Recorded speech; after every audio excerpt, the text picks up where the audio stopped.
The B-1B Lancer, the backbone of the U.S. strategic bomber force and favorite aeronautical middle finger to North Korea, will dominate the skies through 2040 thanks to a few tweaks by the Air Force. Aviation Week reported on October 3rd that the service branch is in the process of updating the way it inspects, maintains and repairs Rockwell International's venerable supersonic heavy bomber.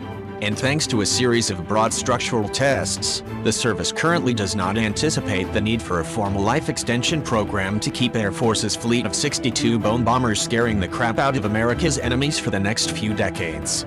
Although the B-1B Lancer first entered service in 1986, the branch has been conducting fatigue testing on the bomber's fuselage and wings in 2013 to ensure that the aircraft could continue to operate through its original projected lifespan of 2050.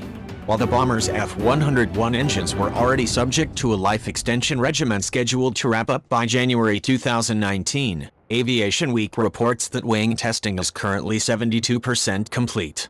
And even though fuselage tests are just 20%, the fleet apparently looked intact enough for Brig General Michael Schmidt to tell Aviation Week the fleet wouldn't require a fully fledged extension program.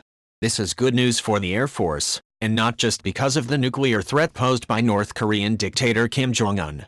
Lancers deployed 3,800 munitions during a 6-month period against ISIS in Iraq and Syria that ended in February 2016. A year later, in February 2017, Air Force Chief of Staff General David Goldfein told reporters in Washington that the branch remained pretty flexible on returning the Lancer to the U.S. Central Command's area of operations. The following July, Air Force Global Strike Command Chief General Robin Rand testified before the Senate Armed Services Committee that the bombers will be in demand for at least 2 more decades. The B-1B Lancer carries the largest payload of both guided and unguided weapons in the Air Force inventory, Rand said. This marks a fantastic capability upgrade, and the associated cockpit upgrades provide the crew with a much more flexible, integrated cockpit. Those updates put the B-1B Lancer in the middle range when it comes to AFGSC's modernization efforts.